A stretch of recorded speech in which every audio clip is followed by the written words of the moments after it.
Sinon, nous regrettons, par moment, il y a eu des échauffourées dans le maniement lors du passage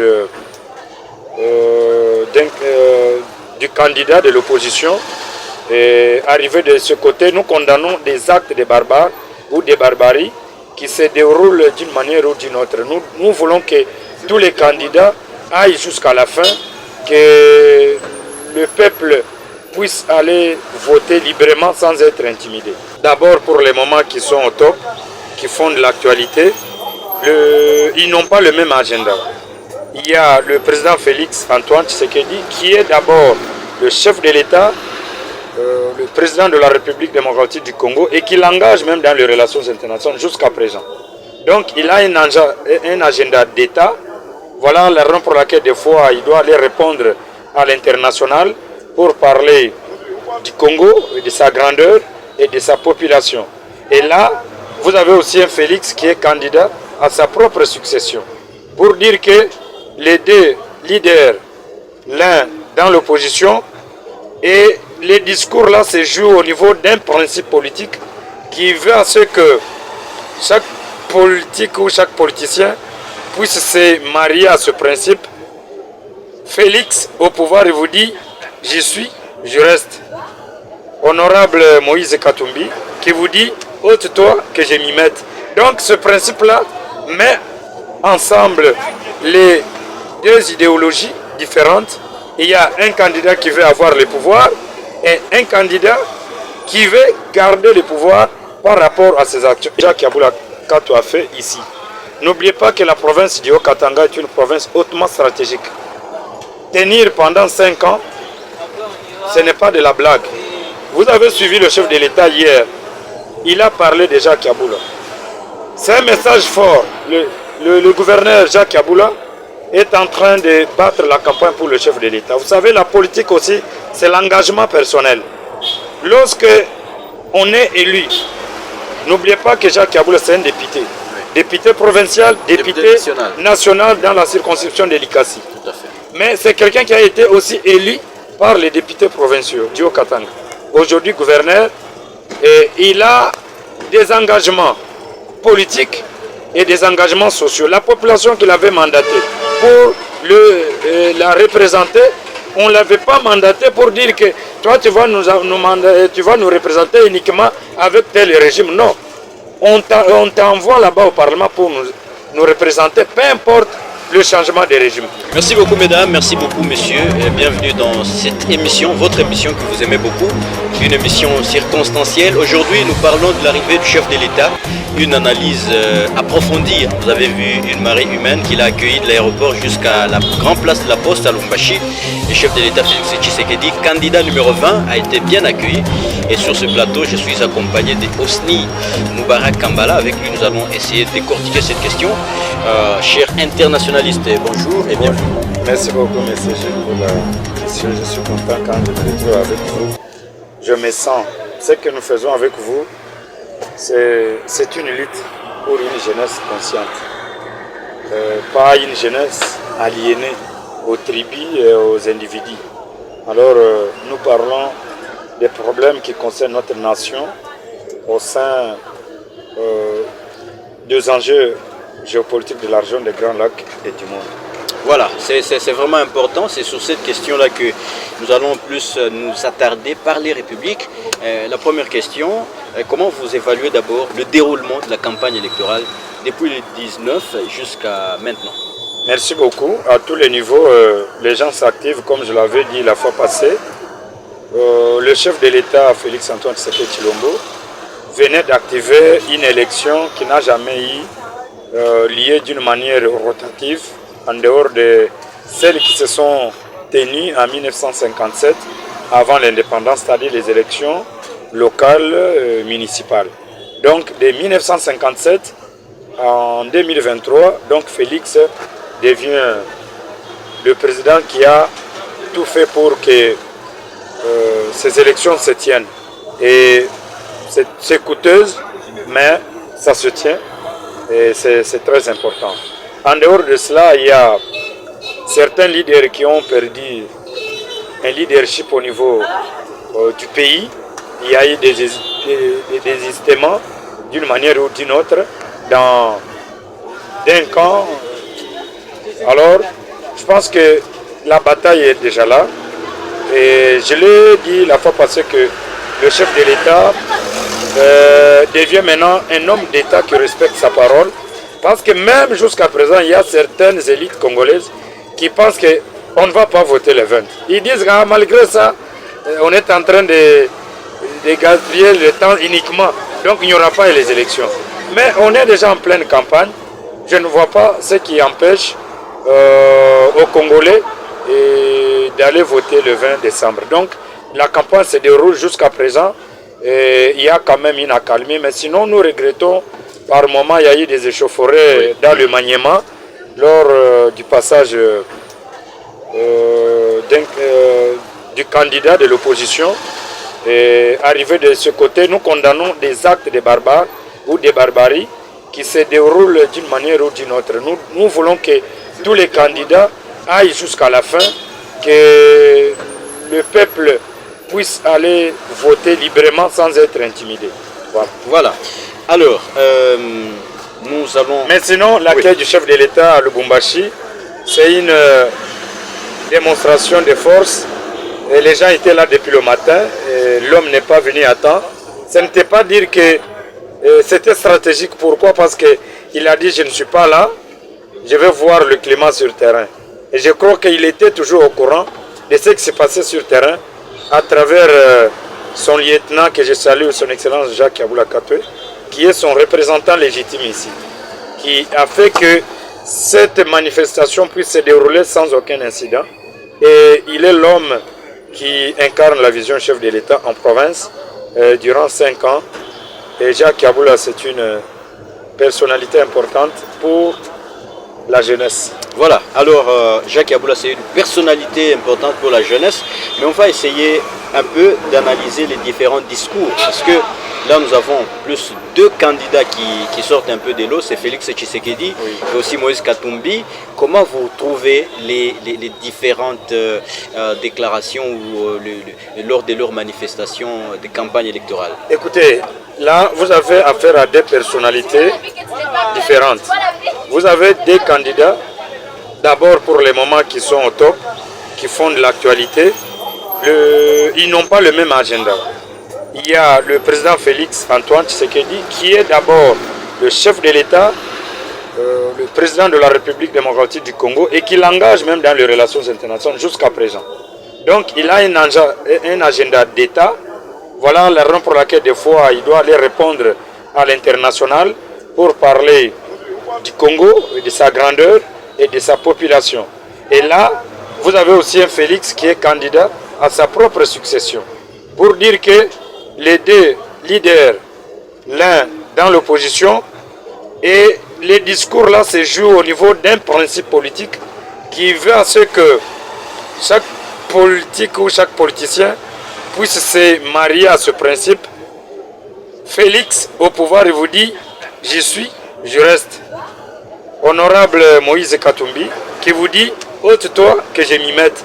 Donc ce principe là met ensemble les 2 idéologies différentes. Il y a un candidat qui veut avoir le pouvoir et un candidat qui veut garder le pouvoir par rapport à ses actions. Et cela, ce discours, nous le renvoyons à un principe sacro-saint qui est celui de servir le peuple ou la population. Vous savez que lorsque vous devenez un homme d'État, on vous donne les moyens, c'est pour servir la nation. Parce que beaucoup de gens pensent que quand on devient politicien, on devient riche. Non, non plus. Lorsque vous devenez riche en politique, là vous êtes un voleur. C'est aller faire le business, faire les investissements dans des entreprises, sociétés. Là, vous devenez riche. Mais lorsque vous êtes politicien, vous avez un mandat de la population. Donc vous avez une obligation de servir cette population sans pour autant, parce que c'est nous, la population, qui vous donnons les moyens pour servir, nous. Et maintenant, tous les 2, ils viennent vers la population pour demander leur voix. Et la population souveraine. Dans sa souveraineté, elle doit choisir qui voter par rapport au discours politique, ça et là. Comme je viens de le dire, il y a un principe de ôte-toi que je m'y mette et un discours de dire je suis et je reste. C'est des bonnes guerres, mais au moins jusqu'à présent, ça marche. Et vous avez un candidat président de la République qui vante son bilan durant le mandat qu'il est en train de faire, d'ailleurs un mandat très compliqué. Il a un bilan. Il a un bilan. À l'international, moi je suis un internationaliste. J'ai fait mes recherches dans les relations internationales. Vous savez, on a un problème, on a une carence dans la pensée stratégique de certaines élites.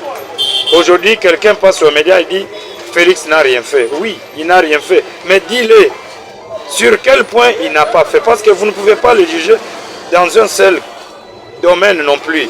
Mais à l'international, qu'est-ce que Félix a fait? À l'international, il y a eu un lobbying international. Aujourd'hui, il a fragilisé le Rwanda et son Paul Kagame dans la région des Grands Lacs. Paul Kagame qui pensait être le leader de la région des Grands Lacs, personne ne parle plus encore de Paul Kagame et de son Rwanda. Un petit Rwanda qui veut marcher sur un grand pays au sein de la région des Grands Lacs, une puissance en attente, la RDC. Donc Félix a fragilisé d'abord, il a isolé le Rwanda sur la scène internationale. Même les parents du Rwanda, ils sont gênés. Ils sont gênés pourquoi? Parce que Félix, dans tous les forums mondiaux, régionaux, internationaux, il parle toujours le Rwanda. Oui, le Rwanda nous a amené beaucoup de problèmes dans ce pays, mais pas le Rwanda, mais son dirigeant qui est Paul Kagame. Comme je l'ai toujours dit, c'est quelqu'un qui est né dans les guerres, grandi dans les guerres, et il est le président de la République dans les guerres. Et il mourra toujours dans les guerres. C'est pour vous dire qu'à l'international, le bilan de Félix Antoine Tshisekedi Tshilombo, c'est positif. Pourquoi? Parce qu'aujourd'hui, même l'Union européenne, même certains pays, ils ont compris. Et j'appelle à la conscience nationale, aux élites congolaises, qui jouent sur les réseaux sociaux, en train de véhiculer une mauvaise image contre la nation et contre son président. Vous savez qu'on peut critiquer à l'interne, mais lorsque le pays est agressé, embrouillé par les puissances étrangères, on doit faire un front commun pour garder l'impérium et puis sécuriser nos dirigeants, peu importe leur tendance politique, et sécuriser aussi la nation par rapport aux intérêts des grandes puissances. À l'international, Félix a un bilan à défendre parce qu'actuellement, même les grandes puissances et certains pays, ils sont gênés de la manière dont Félix, qu'on croyait être inexpérimenté, aujourd'hui ils ont compris qu'on a affaire à un dirigeant vraiment, à un dirigeant auréolé, c'est-à-dire qui a pris le pays dans un climat délétère. N'oubliez pas que lorsqu'il a pris le pouvoir, il a trouvé les anciens dignitaires de l'ancien président de la République, Joseph Kabila Kabange, étaient sous la liste noire de l'Union européenne. Et n'oubliez pas que même l'espace Schengen à Kinshasa était fermé. C'est sous Félix que certains dignitaires d'État congolais, même l'ancien président de la CENI, Corneille Nangaa, qui était sous la liste noire de l'Union européenne, il a retrouvé sa liberté sous Félix Antoine Tshisekedi. N'oubliez pas même le candidat de l'opposition, honorable Moïse, à qui je respecte, il est rentré au pays face au lobbying international de Félix Antoine Tshisekedi Tshilombo, qui lui a, aujourd'hui, il a retrouvé ses droits politiques jusqu'à être candidat président de la République. C'est pour vous dire que cet homme, président de la République, il a le souci de dire tous les Congolais, peu importe leurs divergences, qu'ils viennent pour servir la nation. Aujourd'hui, vous avez un candidat qui a souffert à l'étranger. Pendant longtemps, il n'était pas à la course en 2018, mais actuellement, il est dans la course. Dans la course avec la même personne ou le même président de la République qui l'avait fait retourner. Et aujourd'hui, vous comprenez que cette compétition, c'est équilibré. Voilà, c'est une compétition vraiment équilibrée. Oui. Maintenant, on va essayer un peu de parler du gouverneur Jacques Yabula Katoué. On ne comprend pas pourquoi. Il y a toujours des gens qui continuent à le combattre. Qu'est-ce qui ne va pas exactement? Non, et c'est normal. Et même dans nos familles, il y a toujours eu des divergences entre l'aîné et le petit, mais à un moment, l'aîné doit prendre l'ascenseur pour maîtriser les choses. C'est ce que Jacques Yabula Kato a fait ici. N'oubliez pas que la province du Haut-Katanga est une province hautement stratégique. Tenir pendant 5 ans, ce n'est pas de la blague. Vous avez suivi le chef de l'État hier. Il a parlé de Jacques Yabula. C'est un message fort. Le gouverneur Jacques Yabula est en train de battre la campagne pour le chef de l'État. Vous savez, la politique aussi, c'est l'engagement personnel. Lorsque on est élu, n'oubliez pas que Jacques Yabula, c'est un député. Député provincial, député national dans la circonscription de l'Ikassi. Mais c'est quelqu'un qui a été aussi élu par les députés provinciaux du Haut-Katanga. Aujourd'hui gouverneur, et il a des engagements politiques et des engagements sociaux. La population qu'il avait mandaté pour la représenter, on ne l'avait pas mandaté pour dire que toi tu vas nous représenter uniquement avec tel régime. Non. On t'envoie là-bas au Parlement pour nous représenter, peu importe le changement de régime. C'est ce qu'il a fait. Aujourd'hui, il se retrouve face à une situation politique. Quand il a pris la commande de cette province, le climat n'était pas bon, mais il a su maîtriser les enjeux géopolitiques de cette province, très compliqués à gérer. Et aujourd'hui, ceux-là qui veulent voir Yabula partir, d'ailleurs, n'oubliez pas qu'il est maintenant candidat au niveau de la ville de Lubumbashi, au niveau provincial et au niveau national. Nous tous, en tant que jeunes, nous accompagnons ce jeune gouverneur qui a réuni autour de lui beaucoup de jeunes. N'oubliez pas ça, dans le temps, pour avoir l'accessibilité ou l'accès chez un gouverneur, ce n'était pas facile. Mais Jacques Yabula est entouré par des jeunes, en commençant par le chargé des missions, le PARSEC. Et voilà, nous tous ici, nous sommes jeunes. Mais nous soutenons ce gouverneur par rapport à l'accessibilité. Il est jeune, pourquoi pas ne pas le soutenir. Ceux qui les combattent, le message est simple. Le calcul d'ailleurs est simple. Les élections sont là. Allez aux élections, allez convaincre la population pour être élu député. Si tu as la chance d'être élu gouverneur, le message est simple. Alors, ceux-là qui font des déclarations contre lui, n'oubliez pas qu'il est autorité morale d'un parti politique qui est un parti allié à l'UDPS, et le chef de l'État a de l'estime pour le gouverneur. Le gouverneur fait la campagne pour le chef de l'État, et le chef de l'État hier, lorsqu'il est arrivé à Lubumbashi, il fait la campagne aussi pour le gouverneur Jacques Yabula. C'est un message fort pour dire que tous les collaborateurs du chef de l'État, certains qui pensent que Yabula n'est pas un leader, ils doivent se conformer à ce que le chef de l'État a dit. Pour nous, c'est déjà de l'ascenseur que ce jeune a déjà pris. Et les élections viendront, Jacques Yabula va passer et il sera plus haut. Et s'il y a un groupe de gens qui sabotent ces actions, ils doivent revenir au bon sens. Si vous voulez soutenir le chef de l'État, allez derrière Jacques Yabula Kato, et là, vous serez d'accord avec le chef de l'État. Donc je demande à la conscience de tous, nous traversons une période très délicate pour notre pays. Nous devons arrêter de véhiculer les messages ségrégationnistes, les messages divisionnaires, les messages qui excluent, les messages qui mettent en péril les communautés vivant dans des différentes villes. Et les messages qui ne favorisent pas ou qui ne donnent pas du respect à nos autorités. Quand on est gouverneur, on est le représentant du chef de l'État. Beaucoup de respect à un représentant du chef de l'État. Et j'en appelle à la conscience pour que tout le monde puisse soutenir cette vision, pour dire qu'après les élections, nous allons voir comment aller dans des différents points de vue. Mais pour le moment, on doit mettre fin à la guerre froide et aller parler du même langage. Ceux qui pensent que peut-être au sein de l'Union sacrée, les gens n'ont pas le même langage, ils doivent comprendre que dans les Haut-Katanga, ils ne sont pas deux. Il y a un seul individu, une seule personnalité, une personne autorité qui représente le chef de l'État, qui a fait que même pendant le mandat du chef de l'État, un mandat très compliqué, et Jacques Yabula a eu à maintenir l'équilibre.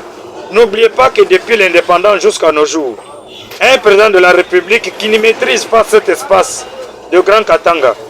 Kolwezi là-bas et puis Léo Katanga actuellement après le découpage ne peut pas. Si Félix respire à Kinshasa parce qu'il a quelqu'un de confiance dans Léo Katanga qui est Jacques Yaboula Katoué. C'est la raison pour laquelle, et quand il vient, il sait que je dors tranquillement, il y a quelqu'un qui me représente.